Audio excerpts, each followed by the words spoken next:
Pemirsa, Kepala Dinas Perhubungan Sulawesi Tenggara ditetapkan sebagai tersangka kasus dugaan korupsi proyek rekayasa lalu lintas di Kabupaten Wakatobi dengan nilai korupsi 1,1 miliar rupiah. Kejaksaan Tinggi menetapkan Kepala Dinas Perhubungan Sulawesi Tenggara Hado Hasina sebagai tersangka kasus dugaan korupsi proyek rekayasa lalu lintas di Kabupaten Wakatobi.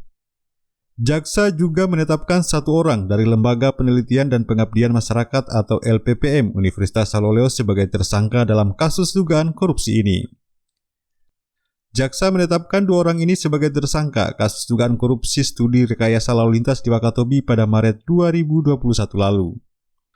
Kedua tersangka ini hanya menjalani tahanan kota atas persetujuan pihak pengadilan tindak pidana korupsi. Perkara dugaan kasus korupsi rekayasa lalu lintas di Kabupaten Wakatobi ini pihak Kejaksaan Tinggi Sulawesi Tenggara sudah menetapkan tersangka itu ada dua orang, inisial HH sama LMN. Penetapan tersangka itu dilakukan pada tanggal 19 Maret 2021. Jadi posisi sekarang itu penyidik telah melakukan penahanan terhadap para tersangka dengan tahanan kota itu dimulai pada tanggal 1 April 2021 kemarin.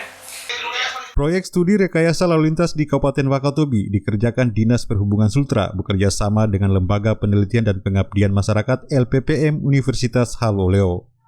Akibat dugaan korupsi ini, negara dirugikan 1,1 miliar rupiah dari hasil pemeriksaan Inspektorat dan Audit BPKP. Dari Kendari, Mutarudin, iNews memberitakan.